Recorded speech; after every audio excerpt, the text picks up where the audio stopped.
Malam itu, hujan turun deras, membasahi jalanan kota yang sepi. Di dalam rumah sederhana yang pernah menjadi saksi kebahagiaan mereka, Rina duduk termenung di ruang tamu. Surat perceraian tergeletak di meja, basah oleh tetesan air mata yang terus mengalir tanpa henti. Tangannya gemetar saat membaca ulang kata-kata yang tertulis di atas kertas putih itu. Aku menceraikanmu, Rina.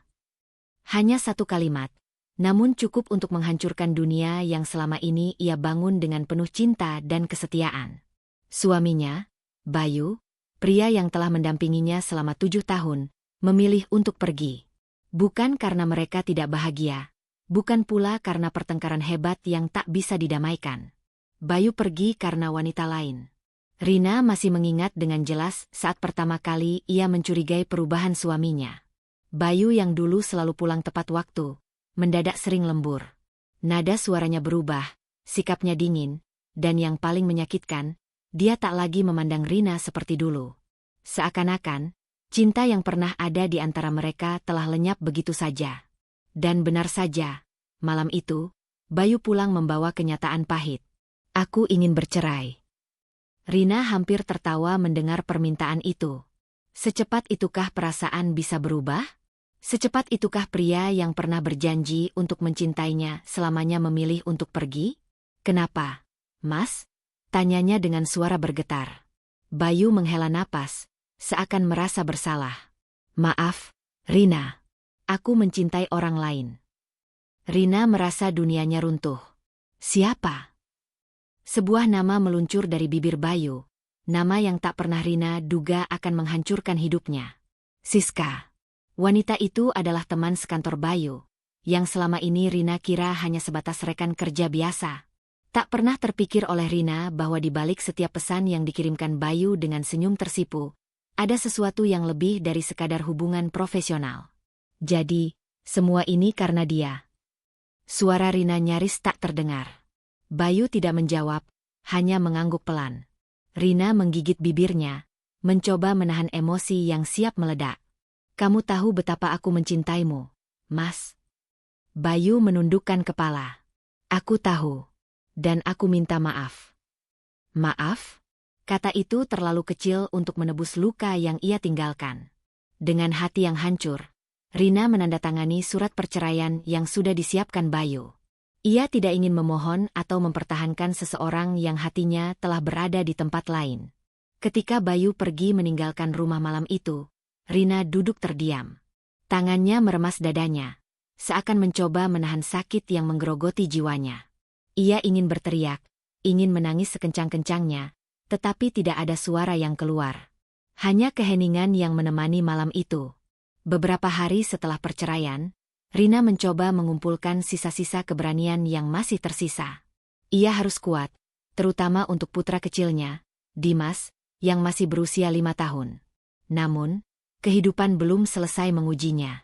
Suatu pagi, ketika Rina sedang bersiap untuk pergi bekerja, seorang pria bertubuh besar mengetuk pintu rumahnya. Bu Rina. Rina mengangguk, merasa waspada. Pria itu tersenyum, tetapi senyumannya membuat bulu kuduk Rina merinding. Saya dari pihak Pak Gino. Suami ibu punya utang besar yang harus segera dilunasi. Rina mengernyit. Utang? Maksud Anda? Pria itu mengeluarkan beberapa lembar kertas. Ini bukti pinjaman yang atas namanya Ibu Rina. Totalnya 150 juta rupiah. Jantung Rina hampir berhenti berdetak. Tidak mungkin. Saya tidak pernah meminjam uang. Pria itu terkekeh. Mungkin suami ibu yang meminjam, tapi tanda tangannya atas nama ibu. Rina merasakan tubuhnya melemas. Jadi, selama ini Bayu meminjam uang tanpa sepengetahuannya dan menggunakan namanya? Maaf, tapi saya benar-benar tidak tahu soal ini, ujar Rina dengan suara lirih.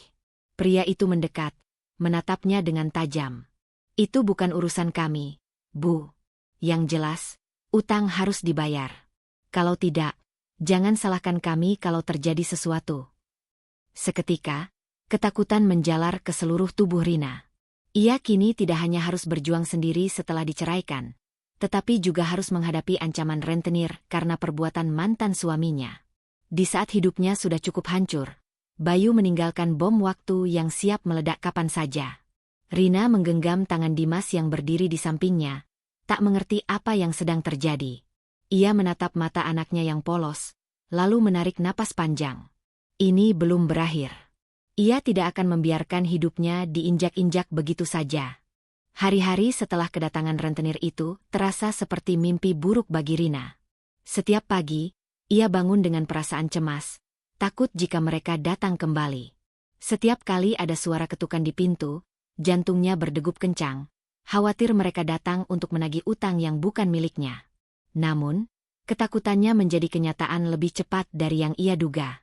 Suatu siang, ketika Rina baru saja pulang dari tempat kerjanya di sebuah toko pakaian, ia mendapati dua pria bertubuh kekar sudah menunggunya di depan rumah. Salah satu dari mereka adalah pria yang datang beberapa hari lalu, sementara yang satunya lagi tampak lebih mengintimidasi, dengan tato di lengannya dan wajah yang terlihat keras.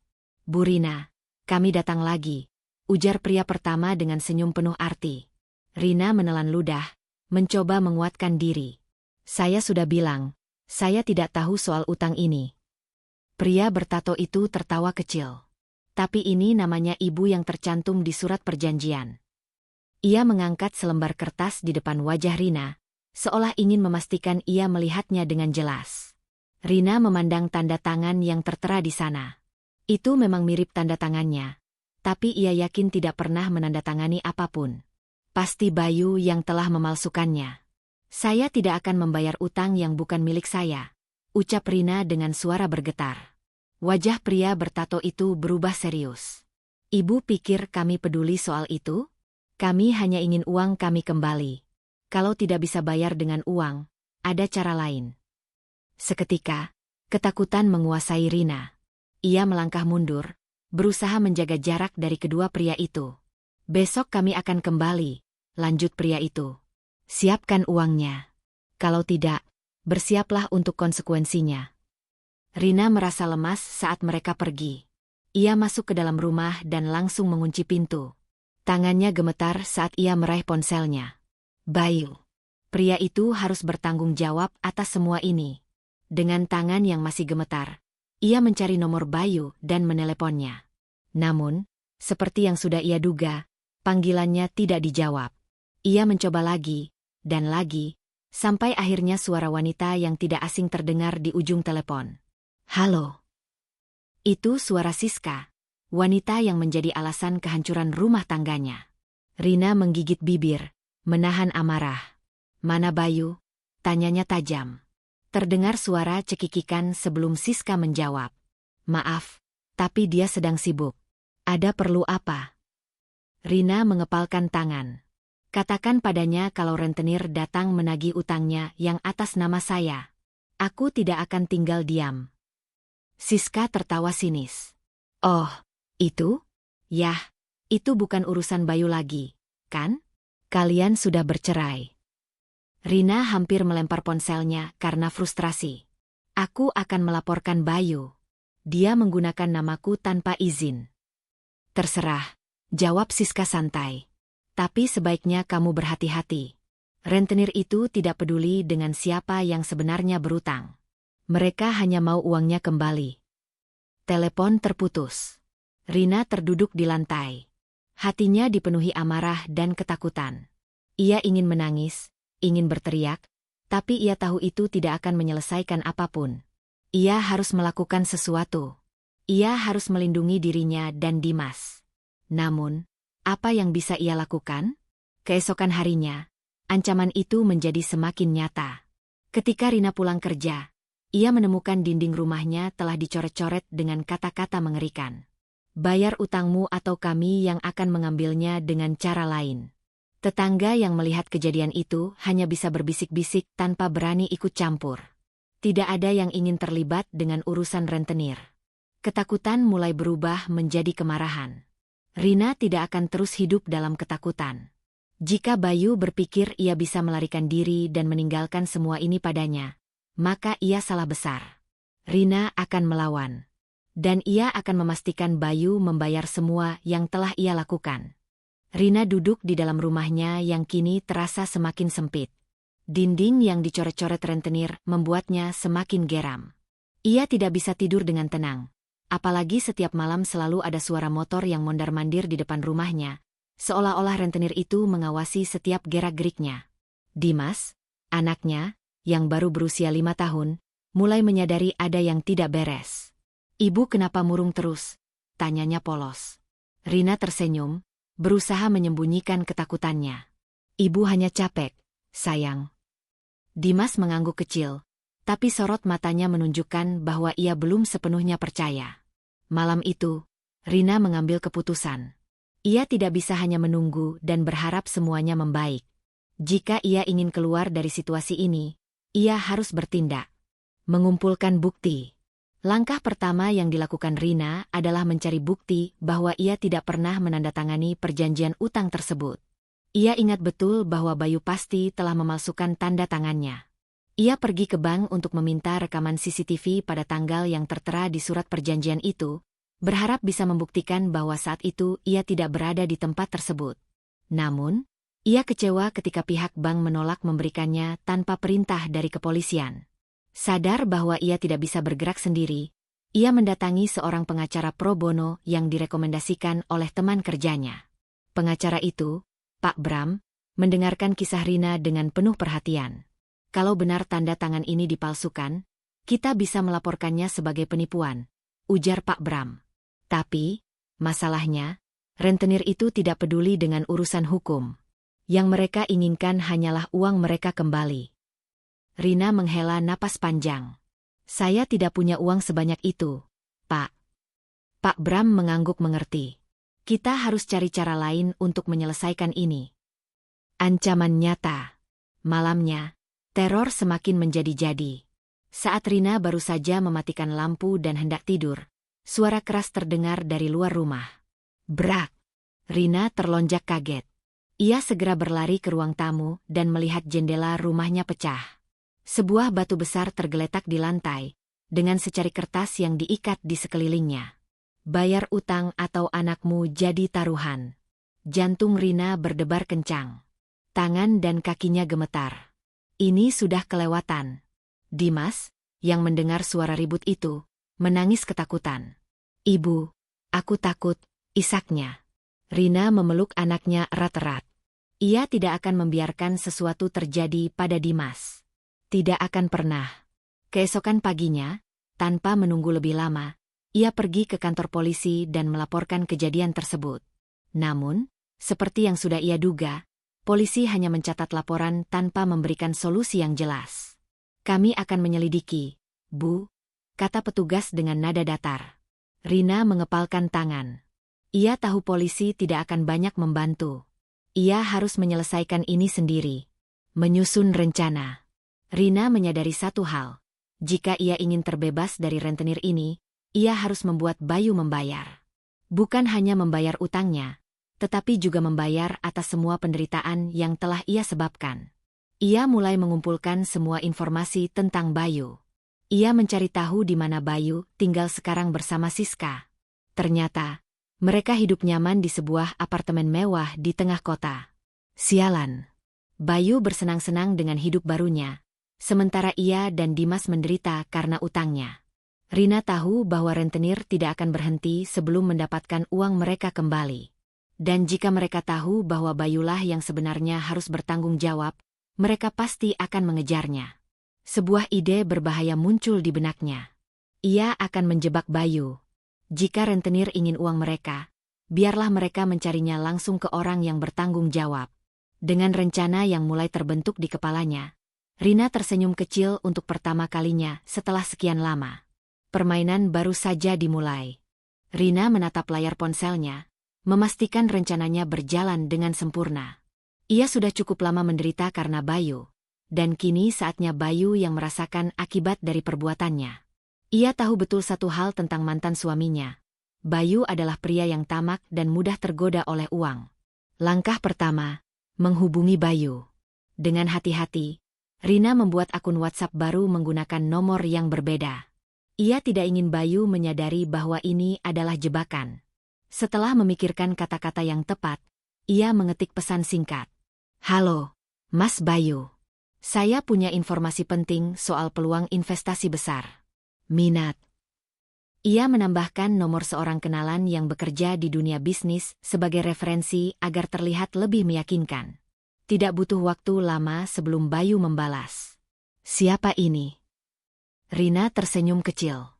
Kena kau. Saya seorang perantara bisnis. Saya dapat info dari Pak Rudi, investor yang sering bekerja sama dengan Anda. Tentu saja, ini bohong. Tapi Rina tahu Bayu cukup bodoh untuk tertarik pada peluang bisnis yang menjanjikan uang besar. Apa bisnisnya? Tanya Bayu. Jelas sudah tertarik. Investasi properti. Keuntungannya cepat dan berlipat ganda. Jika Mas mau bertemu langsung, saya bisa kenalkan dengan orang yang mengurus semuanya. Bayu berpikir sejenak sebelum akhirnya menjawab. Oke. Kapan dan di mana? Langkah kedua, memancing Bayu ke tempat yang tepat. Rina memilih tempat yang cukup sepi tapi masih dalam jangkauan pengawasan.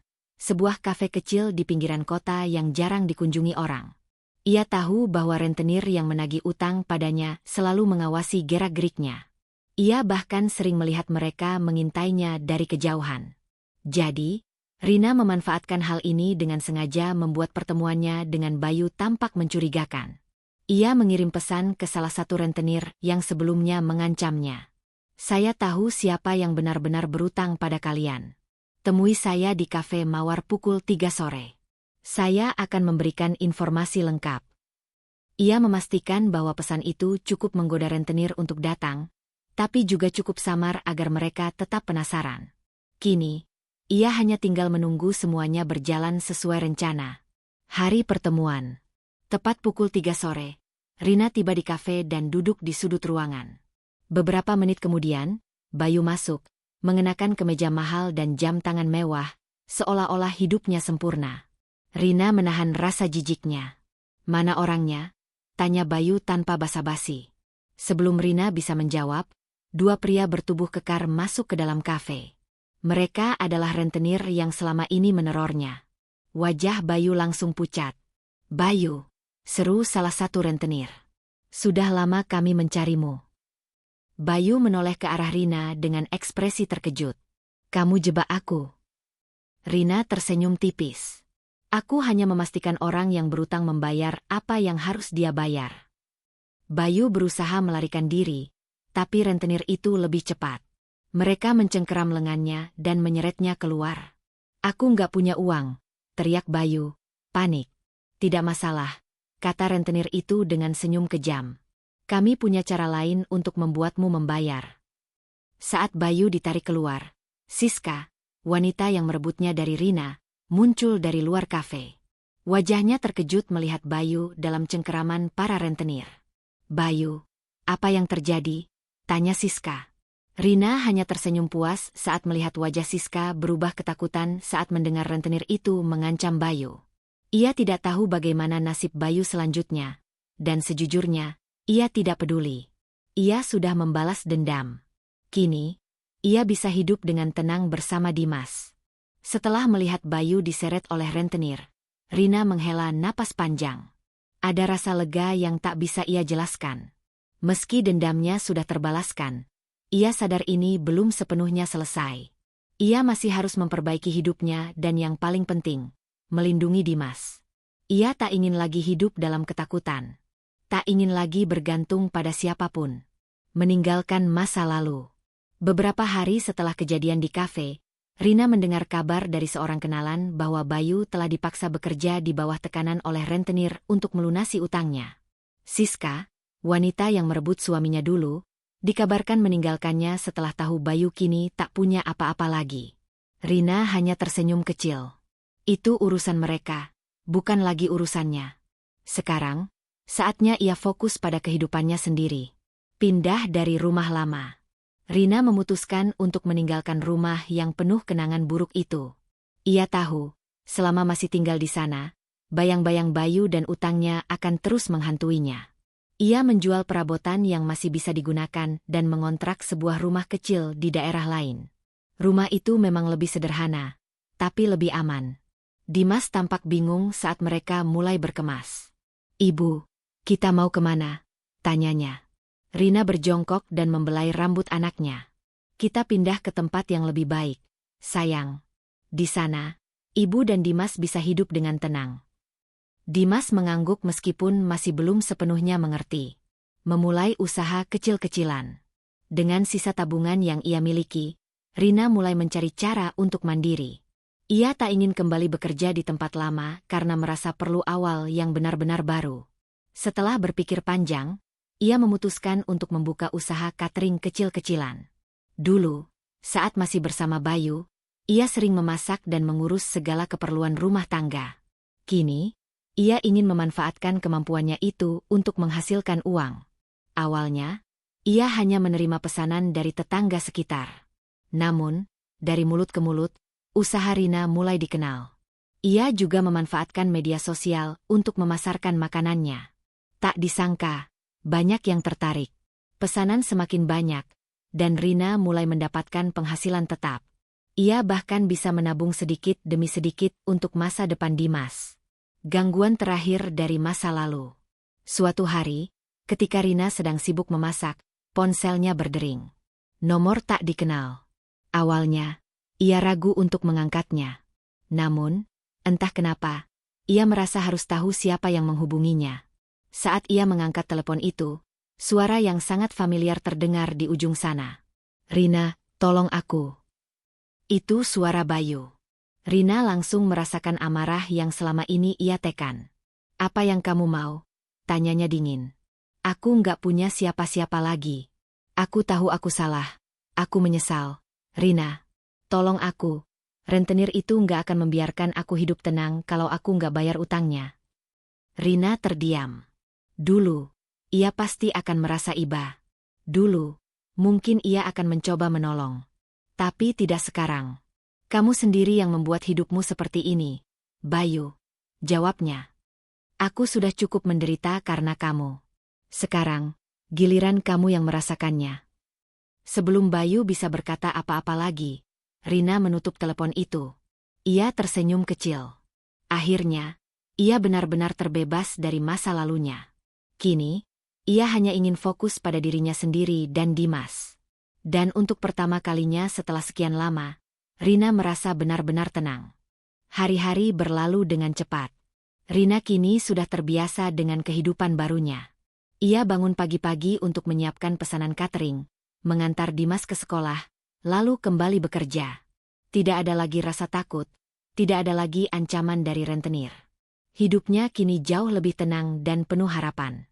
Namun, meskipun ia sudah berusaha move on, ada satu hal yang masih mengganggu pikirannya. Bagaimana jika Bayu kembali mengacaukan hidupnya? Bisnis yang kian berkembang. Dalam beberapa bulan, usaha catering Rina mulai mendapatkan pelanggan tetap. Beberapa kantor di sekitar daerahnya mulai memesan makanan darinya. "Bu Rina, masakan ibu enak banget. Kenapa nggak coba kerja sama dengan kantin sekolah atau kantor?" saran salah satu pelanggannya. Saran itu membuat Rina berpikir. Ia sadar bahwa jika ingin bisnisnya semakin berkembang, ia harus mulai memperluas pasar. Maka, ia pun mulai mencari peluang kerjasama. Ia mendatangi beberapa sekolah dan kantor untuk menawarkan jasanya. Awalnya, ada beberapa penolakan, tapi Rina tak menyerah. Akhirnya, sebuah kantor menerima tawarannya. Mereka setuju untuk menjadikan catering Rina sebagai pemasok makanan harian bagi karyawan mereka. Ini adalah pencapaian besar bagi Rina. Usahanya kini semakin berkembang, dan ia mulai mempekerjakan beberapa orang untuk membantunya. Bayu kembali mengusik. Suatu sore, ketika Rina sedang menjemput Dimas dari sekolah, seseorang memanggil namanya dari kejauhan. "Rina." Ia menoleh, dan darahnya langsung mendidih. Bayu. Pria itu tampak lusuh, dengan pakaian kotor dan wajah yang penuh kecemasan. "Aku mau bicara," katanya, mendekat dengan wajah memelas. Rina langsung meraih tangan Dimas dan menahannya di belakang tubuhnya, seolah-olah melindungi anaknya dari bahaya. "Kita tidak punya urusan lagi," katanya dingin. "Tolong, Rina. Aku nggak punya siapa-siapa lagi. Siska udah ninggalin aku, dan rentenir itu nggak berhenti ngejar aku. Aku cuma butuh sedikit bantuan. Aku janji bakal berubah." Rina menatap mantan suaminya itu. Dulu, mungkin ia akan luluh. Dulu, ia akan merasa kasihan. Tapi sekarang? Tidak. Bukan urusanku, jawabnya tegas. Ia menggenggam tangan Dimas erat-erat dan berjalan pergi, meninggalkan Bayu yang masih memohon di belakangnya. Serangan balik Bayu. Rina pikir itu adalah terakhir kalinya Bayu mengganggunya. Tapi ternyata, Bayu masih belum menyerah. Beberapa hari kemudian, seorang pelanggan tetapnya tiba-tiba membatalkan semua pesanan catering. "Maaf, Bu Rina. Saya dengar ada gosip nggak enak soal usaha ibu," kata pelanggan itu dengan nada canggung. Rina terkejut. "Gosip apa?" "Saya dengar ada yang bilang ibu dulu punya masalah utang dan ditagih rentenir. Katanya bisnis ibu nggak bersih." Rina merasa darahnya mendidih. Ia tahu hanya ada satu orang yang bisa melakukan hal ini. Bayu. Ia tak menyangka Bayu akan serendah ini. Jika dia tidak bisa mendapatkan bantuan dari Rina, maka dia akan menghancurkannya. Tapi Rina tidak akan tinggal diam. Melawan dengan elegan. Alih-alih panik, Rina memutuskan untuk menghadapi masalah ini dengan kepala dingin.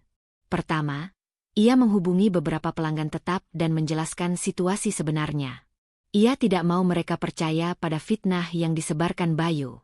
Kedua, ia membuat video singkat di media sosial, menjelaskan tentang bisnisnya dan bagaimana ia membangun usahanya dari nol sebagai seorang ibu tunggal. Video itu mendapat banyak perhatian. Banyak orang yang terinspirasi oleh perjuangannya. Tak lama kemudian, pesanan cateringnya kembali meningkat. Bayu mungkin telah mencoba menghancurkannya. Tapi yang terjadi justru sebaliknya. Bisnis Rina semakin berkembang, dan ia semakin dikenal sebagai wanita tangguh yang bangkit dari keterpurukan. Kini, ia tahu satu hal dengan pasti, tidak ada yang bisa menjatuhkannya lagi. Hari-hari berlalu dengan cepat, dan usaha catering Rina semakin berkembang. Ia kini memiliki lebih banyak pelanggan tetap, termasuk beberapa kantor besar yang mempercayakan konsumsi karyawan mereka kepada usahanya. Namun, bukan hanya bisnisnya yang semakin sukses, mental dan emosinya juga semakin kuat. Dulu, ia mungkin akan goyah jika menghadapi tekanan seperti yang baru saja terjadi. Tapi sekarang, ia lebih tangguh dari sebelumnya. Namun, Bayu belum selesai dengan dramanya. Ancaman terakhir dari Bayu. Suatu malam, saat Rina sedang menutup warung cateringnya, ia mendengar suara ketukan di pintu. Tok, tok, tok. Rina mengintip dari jendela. Bayu. Pria itu tampak lebih berantakan daripada terakhir kali mereka bertemu. Wajahnya kotor, bajunya kusut, dan tatapannya penuh keputusasaan. "Rina, buka pintunya," teriaknya. Rina menghela napas panjang. Ia tahu ini pasti akan terjadi lagi. "Aku nggak punya urusan sama kamu lagi, Bayu. Pergi." Bayu merosot ke lantai, mengetuk-ngetuk pintu dengan lemah. "Aku nggak punya tempat lagi. Rina, tolong aku sekali ini aja. Aku nggak akan ganggu kamu lagi, aku janji." Ada nada putus asa dalam suaranya. Tapi Rina sudah belajar. Bayu adalah pembohong ulung. Ia tak mau tertipu lagi. "Kamu pilih jalanmu sendiri, Bayu," katanya tegas. "Aku nggak akan nolong kamu lagi. Jangan pernah datang lagi." Bayu masih mencoba berbicara, tapi Rina tak peduli. Ia segera menutup gorden dan mengunci semua pintu. Ia tidak akan membiarkan masa lalunya menghalangi kebahagiaannya. Melangkah ke masa depan. Keesokan harinya, Rina mendengar kabar bahwa Bayu akhirnya ditangkap polisi. Ternyata, setelah rentenir terus memburunya, Bayu mencoba melakukan tindakan nekat, menipu seorang pemilik toko dengan pura-pura ingin bekerja lalu mencuri uang mereka. Tapi nasib sial menimpanya. Toko itu ternyata sudah memasang kamera pengawas, dan Bayu tertangkap basah. Saat Rina mendengar berita itu, ia hanya bisa menghela napas. Dulu, mungkin ia akan merasa sedih. Mungkin ia akan menangis karena suaminya jatuh ke dalam kehancuran. Tapi sekarang, tidak ada rasa kasihan. Hanya rasa lega. Bayu telah menuai apa yang ia tanam sendiri. Masa depan yang cerah. Dengan Bayu yang kini benar-benar keluar dari hidupnya, Rina bisa melangkah maju tanpa beban. Usahanya terus berkembang pesat. Ia bahkan mulai membuka warung makan kecil untuk pelanggan yang ingin menikmati masakannya secara langsung. Dimas pun tumbuh menjadi anak yang ceria dan pintar. Ia tak lagi merasakan ketakutan melihat ibunya menangis atau dikejar-kejar rentenir. Kini, Dimas bisa melihat ibunya sebagai sosok yang kuat dan mandiri. Suatu hari, saat mereka duduk bersama menikmati makan malam, Dimas menatap ibunya dan tersenyum. "Ibu bahagia sekarang?" tanyanya polos. Rina tersenyum dan mengusap kepala anaknya. "Ya, sayang. Ibu sangat bahagia." Dan untuk pertama kalinya dalam waktu yang sangat lama, Rina benar-benar merasa bebas. Pagi itu, Rina bangun dengan perasaan yang benar-benar berbeda. Tidak ada lagi rasa cemas atau takut seperti dulu. Tidak ada lagi bayang-bayang masa lalu yang menghantui. Ia menatap ke cermin dan tersenyum. Perempuan di depannya bukan lagi Rina yang dulu, bukan lagi istri yang selalu direndahkan suaminya, bukan lagi perempuan yang terjebak dalam utang yang bukan miliknya. Ia adalah Rina yang baru, seorang perempuan mandiri yang berhasil membangun hidupnya sendiri. Perubahan besar dalam hidup. Sejak kejadian terakhir dengan Bayu, hidup Rina berubah drastis. Kini, ia tak hanya memiliki usaha catering yang sukses, tetapi juga sebuah warung makan yang mulai dikenal banyak orang. Pelanggan terus berdatangan, dan beberapa di antaranya bahkan mulai menanyakan apakah Rina tertarik membuka cabang lain. "Bu Rina, makanan di sini enak banget. Saya yakin kalau ibu buka di daerah lain, pasti bakal laris," ujar seorang pelanggan tetapnya. Rina tersenyum. Ia tak pernah membayangkan bisa mencapai titik ini. Dulu, ia bahkan kesulitan membayar utang yang dibuat Bayu, tapi kini ia bisa berpikir tentang memperluas bisnisnya. Bayangan masa lalu yang memudar. Meskipun Bayu telah ditangkap dan tak lagi mengganggunya, Rina masih mendengar kabar tentangnya sesekali. Beberapa orang mengatakan bahwa ia dipenjara selama beberapa tahun karena kasus pencurian. Namun, tak ada sedikit pun rasa simpati di hati Rina. Bayu telah memilih jalannya sendiri, dan ia telah menerima akibat dari perbuatannya. Kini, yang terpenting bagi Rina adalah hidupnya sendiri. Hidup yang ia bangun dengan kerja kerasnya sendiri, tanpa bergantung pada siapapun. Kehidupan baru untuk Dimas. Selain bisnisnya yang berkembang, kebahagiaan terbesar Rina adalah melihat Dimas tumbuh menjadi anak yang cerdas dan bahagia. Kini, ia bisa memberikan kehidupan yang lebih baik untuk putranya. Dimas tak lagi harus mendengar ibunya menangis di malam hari atau melihatnya dikejar-kejar oleh rentenir. Suatu hari, saat Rina sedang menyiapkan pesanan catering, Dimas datang dan memeluknya dari belakang.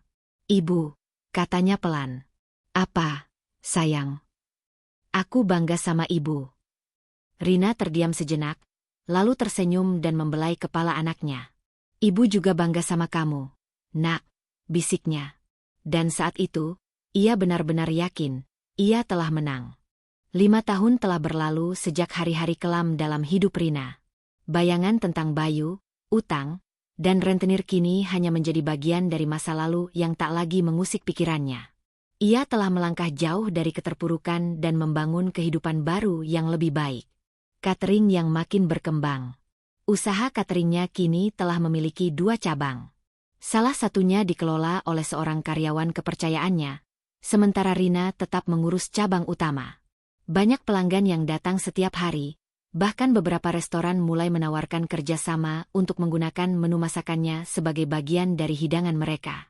Sore itu, Rina duduk di sudut warungnya, menikmati teh hangat sembari melihat para pegawainya bekerja. Ia merasa puas dan bersyukur. "Bu Rina, ada yang ingin bertemu," kata salah satu pegawainya. Rina mengangkat wajahnya. Seorang pria berjas rapi berdiri di pintu masuk. Saat ia mendekat, Rina sedikit terkejut. "Bu Rina, perkenalkan, saya Anton. Saya dari sebuah perusahaan catering besar. Kami tertarik untuk bekerja sama dengan usaha ibu," katanya sambil menyerahkan sebuah proposal. Rina membaca sekilas isi proposal itu. Perusahaan tersebut ingin menjadikan bisnisnya sebagai mitra penyedia makanan untuk berbagai acara besar. Hatinya bergetar. Dulu, ia hanya seorang perempuan yang hampir kehilangan segalanya. Tapi sekarang, kesuksesan ada di depan matanya. Kehidupan baru untuk Dimas. Sementara itu, Dimas telah tumbuh menjadi anak yang lebih percaya diri dan ceria. Ia kini duduk di bangku sekolah dasar dan selalu mendapat nilai baik. Suatu malam, saat mereka sedang makan malam bersama, Dimas menatap ibunya dan berkata, "Ibu, aku pengen ibu bahagia terus." Rina tersenyum. "Ibu sudah bahagia, Nak. Kita sudah melewati banyak hal, dan sekarang kita bisa hidup dengan tenang." Dimas mengangguk dan tersenyum lebar. Dan memang, kebahagiaan kini benar-benar milik mereka. Bayu yang lenyap dari hidupnya. Bayu, pria yang dulu membuat hidupnya sengsara, kini tak lagi memiliki tempat dalam pikirannya. Ia mendengar kabar bahwa pria itu masih mendekam di penjara dan kehidupannya semakin hancur. Namun, Rina tak lagi peduli. Ia sudah terlalu sibuk membangun hidupnya sendiri untuk mengingat seseorang yang hanya membawa kesengsaraan. Baginya, Bayu hanyalah masa lalu. Dan masa lalu tak berhak mengendalikan masa depannya. Akhir yang manis. Malam itu, Rina duduk di teras rumahnya yang kini lebih besar dan nyaman dibanding rumah kontrakan kecil tempat ia pernah tinggal. Ia menatap langit, menikmati angin malam yang sejuk. Dimas datang dan duduk di sampingnya. "Ibu, kapan kita liburan?" tanya Dimas polos. Rina tertawa kecil. "Kamu mau liburan kemana?" Dimas berpikir sejenak. "Ke pantai." Rina mengusap kepala putranya dan mengangguk. "Baiklah, kita pergi ke pantai akhir pekan ini." Dimas bersorak gembira, dan Rina tersenyum lebar. Hidupnya kini tak lagi penuh dengan air mata. Ia telah berjuang, bertahan, dan akhirnya menang.